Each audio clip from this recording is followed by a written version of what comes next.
Hello, নমস্কার। Anita's flavour ফাইন্ডে আপনারা সবাইকে স্বাগত জানাই। আজকে আবারই চলে এসেছি নতুন ভিডিও নিয়ে।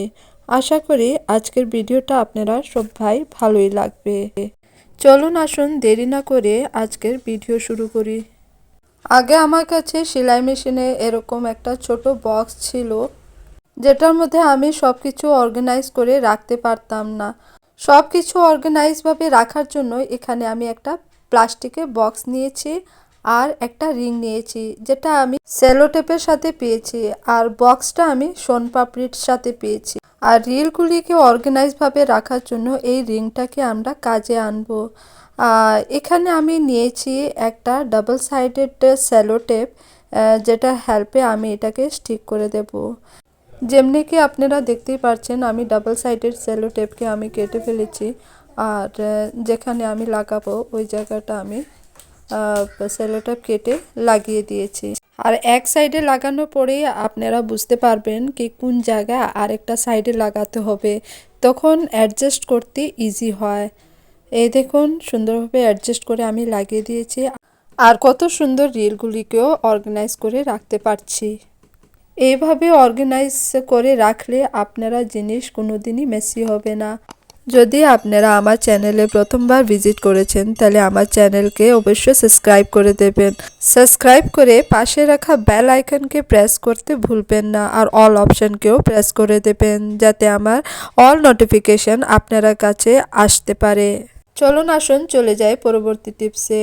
এখানে আমি এক হাতে বোতাম নিয়েছি আর এক হাতে সেফটি পিন, আর একটা সেফটি পিনের ভিতরে অনেকগুলি বোতাম এইভাবে গাঁথিয়ে গাঁথিয়ে সুন্দর করে অর্গানাইজ করে রাখতে পারবেন।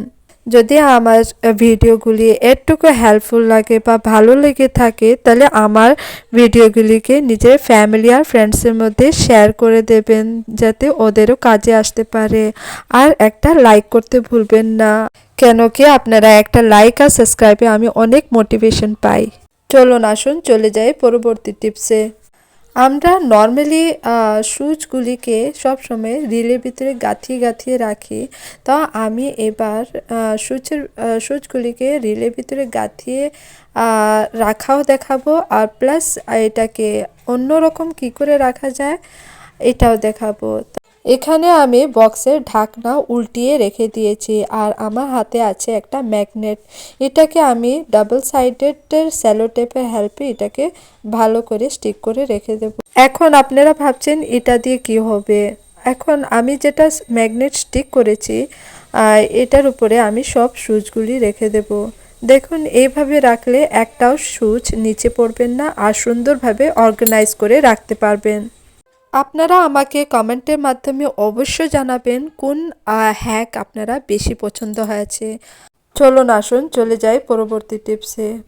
এখানে আমি মেশিনের সুচ নিয়েছি। মেশিনের সুচ মানে বলতে গেলে এটা নিচের দিকে একটু থিক থাকে আর এক সাইড প্লেন থাকে। যারা মেশিনের কাজ জানেন ওরা সুচগুলি ভালো করে চিনতে পারবেন।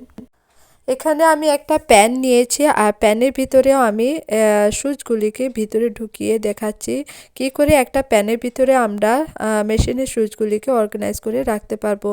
আমার কাছে অনেকটা সুচ ছিল, সেটাই ভেবেছি এটাকে কি করে রাখা যায়। আর হঠাৎ করে আমার এই বুদ্ধিটা এসেছে কি প্যানের ভিতরে আমরা রাখতে পারবো, তো সেটাই আমি ভেবেছি আপনাদের সাথেও শেয়ার করে ফেলি। আর দেখুন কত সুন্দর আমি বের করেও দেখাচ্ছি, যখন ইচ্ছে আমরা বের করে নিতে পারবো। আর প্যানের ঢাকনাকে সুন্দর করে বন্ধ করে এইভাবে রাখলে আপনারা যেগুলি সুচ আছে বের হবে না। এই আইডিয়াটা আপনারা কেমন লেগেছে আমাকে কমেন্টের মাধ্যমে অবশ্যই জানাবেন। এখন চলে যাই পরবর্তী টিপসে। এখানে আমি আবার একটা প্যান নিয়েছি। আপনারা ভাবছেন এই প্যান দিয়ে কি হবে, চলুন আসুন দেখে ফেলি। এখানে আমি একটা ওয়্যার নিয়েছি ইউজলেস, যেটা একদমই নষ্ট হয়ে গেছে। এটা একটা হেডফোন ছিল। দেখুন, এই ওয়্যারটাকে আমি কাটছি, তাও একদম কেয়ারফুলি কাটছি।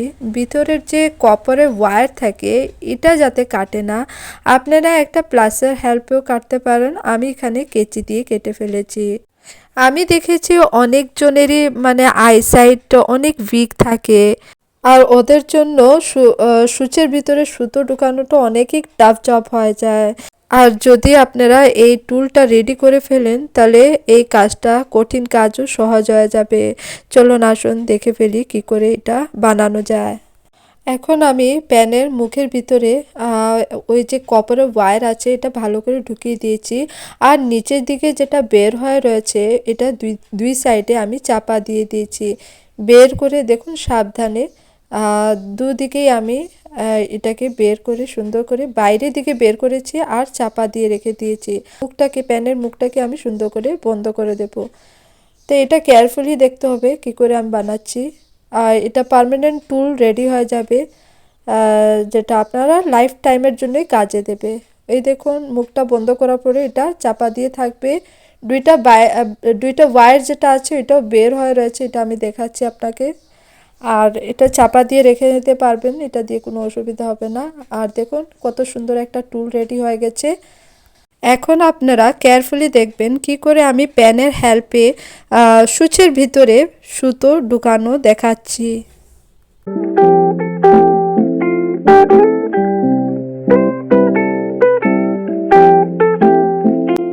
এখন আমরা আরেকটা পদ্ধতি দিয়ে টুল রেডি করে নিতে পারবো। আগে আমি প্যান দিয়ে রেডি করেছি, এখন আমি দুটো কয়েন দিয়ে রেডি করে নেব। তো এখানে আমি সেলো টেপ নিয়ে নিয়েছি আর দুইটা একটিকি কয়েন নিয়ে নিয়েছি। প্লাস্টিকের ওয়্যারের ভিতরে আমি দুটো ওয়্যার পেয়েছি, একটা কপারের ওয়্যার ছিল আর একটা গ্রিন কালার ওয়্যার ছিল। এইভাবে আপনারা আরেকটা টুল রেডি করে নিতে পারবেন। যদি আপনারা প্যান দিয়ে অসুবিধা হয় তাহলে কয়েন দিয়েও করতে পারবেন। দেখুন কত সুন্দর দুটো টুল রেডি হয়ে গেছে। এটাকে শক্ত করে লাগানোর জন্য আমি আরেকবার সেলো টেপ নিয়ে নিয়েছি আর এটাকে ভালো করে পেঁচিয়ে ফেলেছি। দেখুন সুন্দর করে এটা ঘুরিয়ে লাগাতে হবে যাতে এটা নড়ে না। এখন আমি এটাকে সুন্দর করে লাগিয়ে দিয়েছি, এখন একদমই নড়ছে না আর আমাদের সুন্দর টুল রেডি হয়ে গেছে। এখন আমরা কাছে দুটো টুল তৈরি হয়ে গেছে, একটা প্যান দিয়ে আর একটা কয়েন দিয়ে। কি করে সূচের ভিতরে সুতো লাগানো হয় এটা আরেকবার দেখিয়ে ফেলি। আগে প্যান দিয়ে যে টুল রেডি করেছি সূচের ভিতরে ওই প্যানের নখটাকে ভিতরে ঢুকাতে হবে। তারপরে ওই নখের ভিতরে গিয়েই আপনি সুতোটা ঢুকাবেন আর সূচোর ফাঁক থেকে প্যানকে টান দিলেই সুতো বের হয়ে যাবে। চলুন আসুন চলে যাই পরবর্তী টিপসে। আমাদের কাছে এইভাবে কত রিল থাকে, আমাদের সুতোর খোঁজাতে অনেক কষ্ট হয়ে যায়, কোনো কোনো সময় সুতো পাই না। তাহলে আমি কি করেছি, এখানে একটা কাট লাগিয়ে দিয়েছি আর সুতোটাকে ঘুরিয়ে কাটের ভিতরে ঢুকিয়ে নিতে হবে যাতে আপনারা সুতো ইজিলি পেয়ে যান। তাতে কি হবে, আমাদের সুতো অনেকটা রিলের সাথে জড়িয়ে পড়বে না। আর এই ধরনের প্রবলেম আমার অনেকটাই ফেস করতে হয়। আশা করি আমার এই হ্যাকগুলি আপনারা অনেকটাই কাজে লাগবে। দেখুন কত সুন্দর একটা বক্সের মধ্যে আমার সব কিছু অর্গানাইজ করে রাখতে পারছি। যদি আপনার কাছে ম্যাগনেট নাও থাকে তো একটা রিলের ভিতরে এরকম সুচ গেঁথে রাখতে পারবেন। চলুন আসুন চলে যাই পরবর্তী টিপসে। আমরা যখনই মেশিন রাখি সবসময় মুছে টুছে রাখি আর তেল দিয়ে রাখি। আমি যেমনি দেখাচ্ছি আপনারাকে তেল সব জায়গায় লাগাতে হয়, যেখানে আপনারা ফাঁক পাবেন ওখানেই আপনারা তেল ঢেলে দেবেন। যদি আপনার কাছে মেশিনের তেল নাও থাকে তাহলে নারকেল তেলও দিতে পারবেন। তাতে কি হবে, আপনারা মেশিন কোনোদিন নষ্ট হবে না আর সুইফটলি চলবে। মেশিনকে সবসময় ঢেকে রাখবেন, যখনই আপনারা কাজ শেষ হয়ে যাবে মেশিনকে ঢেকেই রাখবেন। এখন চলে যাই পরবর্তী টিপসে। এখন আমার এখানে সুচ একদমই ভূত হয়ে গেছে, এটা শার্পনেস একদমই চলে গেছে। আমার কোনো কোনো সময় মুঠো কাপড় সিলি করতে হয় বা চেইন সিলি করতে হয়, তো এইসব সিলি করতে গিয়ে এটা শার্পনেস চলে যায়। তো এটাকে শার্প করার জন্য আমরা কি করব, এরকম ট্যাবলেটের রাংচা নিয়ে নেব। এটা খেয়াল রাখতে হবে আপনার দুই দিকে সিলভার থাকতে হবে, এরকম না একদিক প্লাস্টিক আর একদিকে রাংচা, দুদিকে রাংচা থাকতে হবে যেরকম আগেরটা আমি দেখিয়েছি। এটা দিয়ে আমার সুন্দর শার্পনেস হবে। মেশিনের সুতো আমি সরিয়ে দিয়েছি আর খালি মেশিন এটার উপরে চালাতে হবে। আর এটা রাংচার উপরে যতবার আপনি চালাবেন ওই সুচটা এটার উপরে গাঁথবে আর শার্প হয়ে যাবে। যদি আপনার কাছে ট্যাবলেটের এই ধরনের রাংচা নাও থাকে তাও আপনারা স্টিল উলও ব্যবহার করতে পারবেন।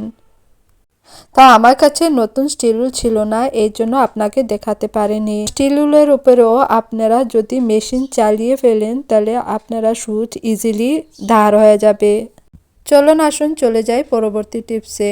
এখন আমি এখানে ছেঁড়া একটা পুরনো টি শার্ট নিয়েছি আর এটার মুখ আমি গার্ডার দিয়ে বন্ধ করে দিয়েছি ভালো করে। আমার কাছে এটার কাভার নেই, যদি আপনার কাছেও মেশিনের কাভার না থাকে তাহলে এইভাবে আপনারা এটাকে পাল্টিয়ে নেবেন আর সুন্দর একটা ঢাকনা তৈরি হয়ে যাবে, যেরকম আমি আপনাকে এখানে দেখাচ্ছি। অল্প পরিপাটি করে রাখলে এটা খুব সুন্দর একটা ঢাকনা তৈরি হয়ে যায়। যদি আমার চ্যানেল আপনারা ভালো লেগে থাকে আর একটুকু ইউজফুল লাগে তাহলে লাইক, শেয়ার আর সাবস্ক্রাইব করতে ভুলবেন না। আবারই দেখা হবে নেক্সট ভিডিওতে। Thank you for watching my video. Stay safe and happy till then, bye by.